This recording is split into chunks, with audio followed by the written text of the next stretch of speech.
എല്ലാം കഴിഞ്ഞ് മയ്യത്ത് വീട്ടിൽ നിന്നെടുക്കുമ്പോൾ, കഫൻ ചെയ്ത് മയ്യത്ത് വീട്ടിൽ നിന്നെടുക്കുമ്പോൾ, ആ മയ്യത്ത് കട്ടിലിന്റെ മുകളിൽ ഈ ആത്മാവ് ഇരിക്കുന്നു. സുബ്ഹാനല്ലാഹ്. എല്ലാവരും മയ്യത്ത് കട്ടിൽ ചുമരിലേറ്റി ആളുകൾ ഇങ്ങനെ ഇറങ്ങി പോകുമ്പോൾ, പള്ളിയിലേക്ക് പോകുമ്പോൾ, ശ്മശാനത്തിലേക്ക് കൊണ്ടുപോകുമ്പോൾ, ആ വീട്ടിൽ നിന്ന് അവസാനത്തെ ഇറക്കം. എത്ര അധ്വാനിച്ചുണ്ടാക്കിയ വീടായിരുന്നു, ഹർമ്യമായിരുന്നു.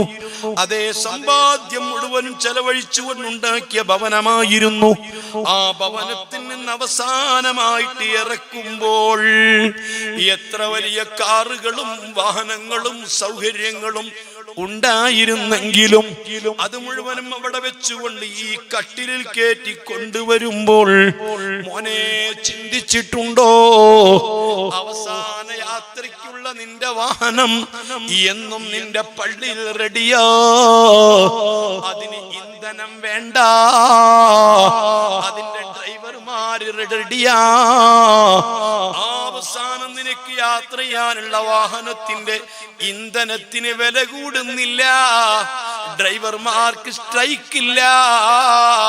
അത് കൃത്യമായിട്ട് എന്നും പള്ളിയിലേക്ക് ജുമുഅക്ക് പോകുമ്പോൾ ആ ജുമുഅത്ത് പള്ളിയിൽ അവിടെ ക്ഷയാർ ചെയ്യപ്പെട്ട വാഹനം ഒന്ന് കണ്ടൂടെ, ആ വാഹനത്തിലേക്കൊന്ന് നോക്കിക്കൂടെ. കുല്ലുബിനി ഉൻസാവയിൻ തലത്ത് സലമതുഹു യൗമൻ അലാ ആലത്തിൻ ഹദ്ബാ മഹ്മൂലു. കാർ വരാത്ത വീടുകൾ ഉണ്ടാവാം, ബൈക്ക് പോലും വരാത്ത വീടുകൾ ഉണ്ടാവാം, മറ്റു വാഹനങ്ങൾക്ക് സൗകര്യങ്ങളില്ലാത്ത വീടുകൾ ഉണ്ടാവാം. പക്ഷെ ഈ വാഹനം വരാത്ത വീടുകളില്ല. എല്ലാ വീട്ടിലും വരുന്ന വാഹനം, എല്ലാവരും വീട്ടിലും വരുന്ന വാഹനം, ആ വാഹനത്തിൽ നിന്നെ കയറ്റിയിട്ട് ആളുകൾ നിന്നെ ചുമലിലേറ്റി കൊണ്ടുപോകുമ്പോൾ ആ വീട്ടിന്റെ ഉള്ളിൽ നിന്ന് കരയുന്ന ശബ്ദം കേൾക്കാം.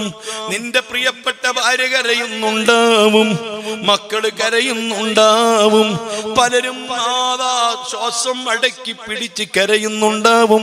അങ്ങനെ കരഞ്ഞുകൊണ്ടിരിക്കുന്ന വീട്ടിലേക്ക് നോക്കിയിട്ട് ഈ കട്ടിലിന്റെ മുകളിൽ കിടക്കുന്ന ആത്മാവ് പറയുന്നൊരു വാക്കുണ്ട്, ഹബീബ് പഠിപ്പിച്ചു. സയ്യിദുനാ ഉമറുൽ ഫാറൂഖ് തങ്ങൾ റിപ്പോർട്ട് ചെയ്തിട്ടുണ്ട്, ആയിഷ ബീവി റിപ്പോർട്ട് ചെയ്തിട്ടുണ്ട്. യാ ജമാഅത്തി, എന്റെ കുടുംബമേ, ബന്ധുക്കളെ, എന്റെ കൂട്ടുകാരെ, ലാ തഗറന്നകുമുദ്ദുനിയാ കമാ ഗറത്നി. ഈ ദുനിയാവ് എന്നെ വഞ്ചിച്ചതുപോലെ നിങ്ങളെ വഞ്ചിക്കരുത്. ഈ ദുനിയാവിലെ സുഖങ്ങളും സൗകര്യങ്ങളും ആർഭാടങ്ങളും ഞാൻ കണ്ടപ്പോൾ ഇതാണ് എന്റെ ജീവിതമെന്ന് ഞാൻ മനസ്സിലാക്കി. ഇവിടെയാണ് സുഖം വേണ്ടത് എന്ന് മനസ്സിലാക്കി, ഇവിടെയാണ് സൗകര്യങ്ങൾ വേണ്ടതെന്ന് മനസ്സിലാക്കി, ഇവിടെയാണ് സുന്ദര വീടുകൾ വെക്കേണ്ടതെന്ന് മനസ്സിലാക്കി. ഈ ദുനിയാവിന്റെ ചുറ്റുപാടുകളിൽ മുഴുകിയിട്ട് ഈ യാത്ര മറന്നുപോയി, എന്റെ വീട് മറന്നുപോയി. എനിക്ക് സംഭവിച്ചത് നിങ്ങൾക്ക് സംഭവിക്കരുത്. ഈ ദുനിയാവ് എന്നെ കളിപ്പിച്ചതുപോലെ നിങ്ങളെ കളിപ്പിക്കരുത് എന്ന് ഈ ആത്മാവ് കട്ടിലിന്റെ മുകളിൽ കിടന്ന് പറയുന്നുണ്ട്. അങ്ങനെ സങ്കടപ്പെട്ടുകൊണ്ടിറങ്ങിയാൽ പള്ളിയിലോ മറ്റോ ഇറക്കി വെച്ചുകൊണ്ട് നിസ്കാരം നടക്കുമ്പോൾ, ആ നിസ്കാരത്തിന് ശേഷം ഒട്ടുമിക്ക ആളുകളും പിരിഞ്ഞു പോകുമ്പോൾ, നിന്റെ കൂട്ടുകാരി പിരിഞ്ഞു പോകുമ്പോൾ, ബന്ധുക്കൾ പിരിഞ്ഞു പോകുമ്പോൾ, കുടുംബാംഗങ്ങൾ പിരിഞ്ഞു പോകുമ്പോൾ, ഈ കട്ടിലിൽ കിടക്കുന്ന ആത്മാവ് പൊട്ടിക്കരഞ്ഞുകൊണ്ട് പറയുന്നുണ്ട്, അല്ലാഹ്, ജീവിച്ചിരിക്കുന്നവർ മരിച്ചവരെ മറക്കുമെന്ന് എനിക്കറിയാം. എല്ലാവരും മറന്നു പോകുമല്ലോ. ആരാ മരിച്ചവരെ മറക്കാത്തത്? ഏത് മക്കളാ തന്റെ പ്രിയപ്പെട്ട ഉപ്പയെ മറക്കാത്തത്? ഏത് ഭർത്താവാ ഭാര്യയെ മറക്കാത്തത്? ഏത് ഭാര്യയാ ഭർത്താവിനെ മറക്കാത്തത്? ഏത് കൂട്ടുകാരനാ കൂട്ടുകാരെ മറക്കാത്തത്? മരിച്ചവരെ മറക്കുമെന്നറിയാം, അവരെ ഓർക്കില്ലെന്നറിയാം. പക്ഷേ എന്റെ പ്രിയപ്പെട്ട കൂട്ടുകാർക്കും എന്റെ മക്കൾക്കും എന്റെ ബന്ധുമിത്രാദികൾക്കും എന്റെ വീടൊന്നു കാണാൻ എന്റെ വീടിന്റെ അരികിൽ എന്ന് വരാൻ പോലും സമയം കിട്ടിയില്ലല്ലോ. എത്ര പെട്ടെന്നാണ് അവരെന്നെ മറന്ന് വിട്ടുപോയത്. ആയിരക്കണക്കിന് കൊല്ലം എനിക്ക് താമസിക്കാനുള്ള വീട്, ഈ ദുനിയാവിൽ 10-40 കൊല്ലം എനിക്ക് താമസിക്കാനുള്ള വീട്. ആ വീട് ഉദ്ഘാടനത്തിന്റെ ദിവസം എത്ര താല്പര്യത്തോടെ ആ കൂട്ടുകാര് വന്നിരുന്നത്, എന്റെ ബന്ധുക്കള് വന്നിരുന്നത്, എന്റെ ഭാര്യ വീട്ടുകാര് വന്നിരുന്നത്, എന്റെ മറ്റു സ്നേഹിതന്മാര് വന്നിരുന്നത്. അതേ സമയത്ത് ഇത് 40 കൊല്ലത്തിനുള്ള വീടല്ല, 400 കൊല്ലത്തിനുള്ള വീടല്ല, ആയിരക്കണക്കിന് കൊല്ലം എനിക്ക് ഒറ്റക്ക് താമസിക്കാനുള്ള ഭവനമാ. ഈ ഭവനത്തിന്റെ അരികിൽ വന്നിട്ട് എന്റെ വീടൊന്നു കാണാൻ, എന്റെ വീടൊന്ന് വിലയിരുത്താൻ എന്റെ കൂട്ടുകാർക്ക് കഴിഞ്ഞില്ലല്ലോ എന്നും പറഞ്ഞ ആത്മാവ് പൊട്ടിക്കരയുന്നു. വീണ്ടും അവിടുന്ന് കബറിലേക്ക് എടുക്കുന്നു. മയ്യത്ത് കബറിന്റെ തല കാല് വരുന്ന ഭാഗത്ത് വെച്ചിട്ട് ആ സ്ട്രെച്ചറിൽ നിന്ന് മയ്യത്തെടുത്തിട്ട് സുബ്ഹാനല്ലാഹ്, നല്ല ആരോഗ്യമുള്ള ആഴമുള്ള ഒരാള് ആ കബറിലേക്ക് അങ്ങ് ഇറങ്ങിയിട്ട് ഈ മയ്യത്ത് അങ്ങേറ്റ് വാങ്ങിയിട്ട് ഈ മയ്യത്ത് ചരിച്ച ആ കബറിൽ കിടത്തുന്നത് ആഖിർ സമാനിലെ മക്കളെ, എങ്ങനെയാ ഇത് നിങ്ങളോട് പറയേണ്ടതെന്നറിയില്ല. ഈ നാട്ടില് എത്ര കൊലകൊൻപന്മാര് കഴിഞ്ഞുപോയി, എത്ര പ്രതാപമുള്ളവർ കഴിഞ്ഞുപോയി, എത്ര മുതലാളിമാര് കഴിഞ്ഞുപോയി, എത്ര സമ്പന്നർ കഴിഞ്ഞുപോയി. നാട് വിറപ്പിച്ചവരില്ലയോ? വില്ലാളി വീരന്മാരില്ലയോ? ഒരു വിരൽ തുമ്പ് കൊണ്ട് ലോകം നിയന്ത്രിച്ചവരില്ലയോ? അവരെല്ലാം ഇന്ന് പള്ളിക്കാട്ടിൽ എത്ര ശാന്തതയോട് കൂടെയാ കിടക്കുന്നത്. ആരെ വീടും വ്യത്യാസമില്ല, എല്ലാവരുടെ വീടും ഒരുപോലെയാ. കോടികൾ ചെലവഴിച്ചാർഭാടമുള്ള വീട്ടിൽ കിടന്നിരുന്നവരും അടിക്കടിക്കുന്ന ബെഡിൽ കിടന്ന് രസിച്ചിരുന്നവരും തണുപ്പ് തുപ്പുന്ന AC റൂമിൽ കിടന്ന് സുഖിച്ചവരും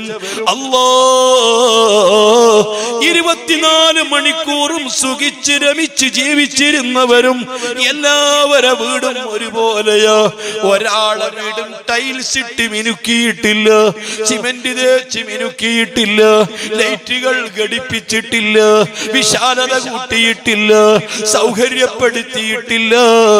ചെരിഞ്ഞു കിടക്കാൻ മാത്രം വലിപ്പമുള്ളൊരു കബറ്.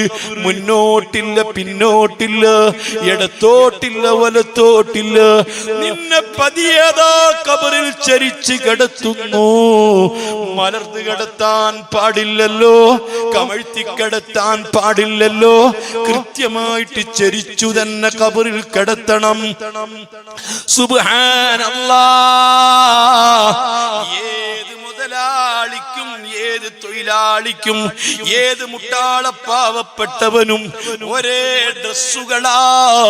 ബനാറസിന്റെ പട്ടുസാരികളില്ല, 25,000 കോട്ടുകളില്ല, 10,000 തുണികളില്ല, വല്ലേ കോടികളുടെ വാച്ചുകളില്ല. ആ എല്ലാവർക്കും ഒരേ വസ്ത്രം തന്നെയാ. ആ വസ്ത്രത്തിൽ നിന്നെ കിടത്തിയിട്ട് നിന്റെ മീതെയുള്ള കെട്ടുകൾ അഴിച്ചിട്ട് നിന്റെ കവിളിന്റെ നേരെ വെച്ചിരിക്കുന്ന തുണി നീക്കിയിട്ട് ഒരു പിടി മണ്ണെടുത്തിട്ട് അത് വെള്ളം ചേർത്തി കുഴച്ചിട്ട് ഉരുളയാക്കിയിട്ട് നിന്റെ കവിളിന്റെ താഴ്ഭാഗത്ത് വെച്ചിട്ട് ഒരു തലയിണ പോലെ നിന്റെ കവിളത്തി വെച്ചിട്ട് നിന്റെ കവിളാ മണ്ണിലേക്ക് വെച്ചമർത്തിയിട്ട് ഈ കയറൊക്കെ നിന്റെ മേലെ തന്നെ ഇട്ടിട്ട് ഭാരിച്ച കല്ലുകൾ മേലെ വരുന്നു. ആ കല്ലുകൾ വന്നിട്ട് ഓരോന്നായി അടുക്കി വെക്കുന്നു, ഓരോ ഹോളുകളും അടയ്ക്കുന്നു. എന്തൊരു ചൂടാ, എന്തൊരു ഇരുളാ, എന്തൊരു കഷ്ടപ്പാടാ. ആ കബർ മാറായിട്ട് എല്ലാ ഓളുകളും അടച്ച് ചുറ്റുഭാഗത്തും നിൽക്കുന്ന നിന്റെ പൊന്നോമന മകനാ ഒരു പിടി മണ്ണെടുത്ത് നിന്റെ മേലേക്ക് എറിയുന്നു. നിന്റെ ഭർത്താവിതാ മേലേക്ക് മണ്ണിടുന്നു, നിന്റെ പ്രിയപ്പെട്ട ശിഷ്യനിതാ മേലേക്ക് മണ്ണിടുന്നു. വല്ലാത്തൊരു ധൈര്യമല്ലേ എന്റെ പ്രിയപ്പെട്ട ശൈഖ് ബഹുമാനപ്പെട്ട വൈലത്തൂര് തങ്ങളുപ്പാപ്പ വാപ്പാന്റെ ഖബറിന്റെ മോൾ മണ്ണിടാൻ എനിക്ക് ധൈര്യം വന്നില്ല. ആ ബഹുമാനപ്പെട്ട ഫാത്തിമ ബീവി ചോദിച്ചിരുന്നു, ഹസൻ തങ്ങളോട് ചോദിച്ചിരുന്നു, ഹുസൈൻ തങ്ങളോട് ചോദിച്ചിരുന്നു, ഉപ്പാപ്പ മുത്തുനബിന്റെ ശരീരത്തിലേക്ക് മണ്ണിടാൻ നിങ്ങൾക്ക് ധൈര്യം വന്നോ? ഇല്ല ഇല്ല, കൽബുള്ളവർക്ക് കഴിയില്ല, മനസ്സുള്ളവർക്ക് കഴിയില്ല, ആത്മബന്ധമുള്ളവർക്ക് കഴിയില്ല. ആ ഒരുമിച്ച് കൂടി ആളുകൾ മണ്ണിടുന്നു, കൈക്കോട്ട് കൊണ്ട് കബറുകൾ നിറയ്ക്കുന്നു, ഒരു മീസാൻ കല്ലും കുത്തുന്നു, ഒരു ചെടിയും വെക്കുന്നു, ഒരു തൊട്ടി വെള്ളവും ഒഴിക്കുന്നു. അതിനുശേഷം നിങ്ങൾക്ക് കേൾക്കണോ, ഏതോ ഉസ്താദ് ഫാത്തിഹ ഓതി ദുആ ചെയ്യുന്നു. യാസീൻ ഓതാൻ സമയം കിട്ടാറില്ല, ഖത്മ് തീർക്കാൻ സമയം കിട്ടാറില്ല. ഷാഫി ഇമാം പറഞ്ഞു, ആ സമയത്ത് ഖത്മ് തീർക്കലാണ് ഞാൻ ഏറ്റവും കൂടുതൽ ഇഷ്ടപ്പെടുന്നത്. ആർക്കുണ്ട് സമയം, ആർക്കുണ്ട് നേരം? ഇതൊന്ന് കഴിഞ്ഞാൽ പിരിഞ്ഞു പോകാമായിരുന്നു. അങ്ങനെ പിരിഞ്ഞു പോരുമ്പോ എല്ലാവരും പറയാതെ പറയുന്നൊരു വാക്കുണ്ട്, എനിക്കിടന്നടോ, അനുഭവിച്ചടോ, ദുനിയാവിൽ നീ ചെയ്തു കൂട്ടിയ എല്ലാ പരാക്രമങ്ങൾക്കും, നിന്റെ ഹുങ്കാരങ്ങൾക്കും, നിന്റെ തമ്മാടിത്തരങ്ങൾക്കും, നിന്റെ എല്ലാ വിഴുപ്പലക്കലുകൾക്കും മതിയായത് അനുഭവിച്ചോ. നീയായി നിന്റെ പാടായി മക്കളാകുന്ന ഞങ്ങൾ നിങ്ങളെ